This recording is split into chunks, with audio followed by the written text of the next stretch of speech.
Hello दोस्तों, इस video में हम देखेंगे कि एक एंड्रॉयड टैबलेट और विंडोज़ लैपटॉप में क्या डिफरेंस होता है। सबसे जो पहला डिफरेंस होता है वो होता है मल्टीटास्किंग का। विंडोज़ में मैं एक साथ बहुत सारी ऐप यूज़ कर सकता हूँ, जैसे कि यहाँ पे ये ओपन है क्रोम, यूट्यूब। एक डेडिकेटेड टास्क बार होता है विंडोज़ में।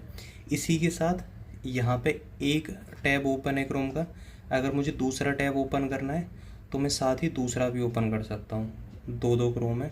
इसी तरीके से वर्ड फाइल मुझे साथ में एक और ओपन करनी है तो मैं एक और वर्ड फाइल यहाँ पे ओपन कर सकता हूँ और इजीली दो ऐप्स के बीच में स्विच कर सकता हूँ।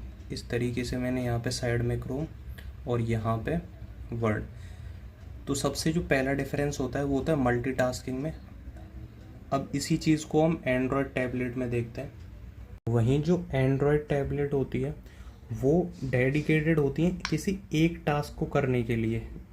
यहाँ पे ऐसे गूगल ओपन कर दिया, अगर मुझे यहाँ पे अपने नोट्स ओपन करने हैं तो गूगल है, उसे हम उसके साइड में ओपन नहीं कर सकते। ये डेडिकेटेड होती हैं एक ही इंटरफेस को दिखाने के लिए। लेकिन एंड्रॉयड टैबलेट में ये भी देखने को मिलता है कि जैसे गूगल ओपन है तो पॉपअप व्यू का ऑप्शन मिलता है। इसकी मदद से हम ड्रैग एंड ड्रॉप करके किसी भी ऐप को ओपन कर सकते हैं। लेकिन ये मल्टीटास्किंग इतनी एफिशिएंट नहीं है जितनी एफिशिएंट ये विंडोज़ में होती है।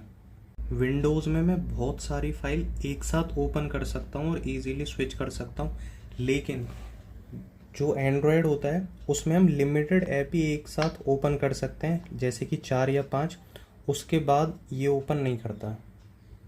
जैसे कि एंड्रॉयड में अगर मैं इतनी ऐप के अलावा और ऐप ओपन करना चाहता हूँ तो यहाँ पे पॉपअप आ जाता है कि आप 5 से ज़्यादा ऐप ओपन नहीं कर सकते। लेकिन वहीं विंडोज़ में मैं मल्टीपल ऐप एक साथ ओपन कर सकता हूँ और इसकी कोई लिमिट नहीं है कि आप 5 ही ऐप ओपन कर सकते हो। इसके बाद एक डिफरेंस ये है कि जैसे मैंने एंड्रॉयड में गूगल ओपन किया, इसके बाद अगर मैं इस गूगल की एक और विंडो ओपन करना चाहूँगा तो वो नहीं कर पाऊँगा। और वहीं विंडोज़ में मैंने एक क्रोम विंडो ओपन की हुई है, अगर मैं इसके अलावा और भी विंडो ओपन करना चाहूँगा न्यू विंडो तो वो मैं कर सकता हूँ। जैसे कि ये सैमसंग का टैब है तो इसमें मल्टीपल ऐप गूगल भी मल्टीपल टाइम ओपन नहीं कर सकते, लेकिन इसमें सैमसंग इंटरनेट में फ़ीचर है कि आप इसी को मल्टीपल टाइम ओपन कर सकते हो ड्रैग एंड ड्रॉप करके। ये स्प्लिट व्यू में ओपन कर दिया और इसको अगर पॉपअप व्यू में करना चाहूँ तो कर सकता हूँ। क्योंकि ये सैमसंग का टैब है तो सैमसंग इंटरनेट ही इससे अच्छे से इंटीग्रेट है, गूगल इतने अच्छे तरीके से इंटीग्रेट नहीं है इसमें। इसके बाद जो अगला डिफरेंस है वो कॉपी पेस्ट का है।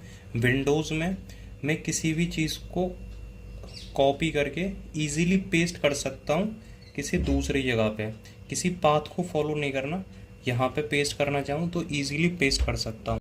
लेकिन मुझे एंड्रॉयड टैबलेट में कुछ कॉपी करना है तो लैपटॉप की तरह कहीं पे भी कॉपी नहीं कर सकते, मीन्स डेस्कटॉप पर इसी लिमिटेड एरिया में हम कॉपी पेस्ट कर सकते हैं उस चीज़ को। बेसिकली जो विंडोज़ होता है वो हमें ज़्यादा फ्लेक्सिबिलिटी देता है मल्टीटास्किंग करने के लिए। एक डेडिकेटेड टास्क बार होता है जिससे कि मल्टीटास्किंग और इजी हो जाती है। लेकिन वहीं जो एंड्रॉयड है वो डिज़ाइन है किसी एक टास्क या एक ऐप को एक टाइम पे ओपन करने के लिए। हालांकि जैसे अपडेट आते जा रहे हैं उनके हेल्प से हम मल्टीटास्किंग भी कर रहे हैं, लेकिन वो मल्टीटास्किंग विंडोज़ के कंपैरिजन में इतने एफिशिएंट नहीं है। इस वीडियो में बस इतना ही। Thank you so much for watching this video.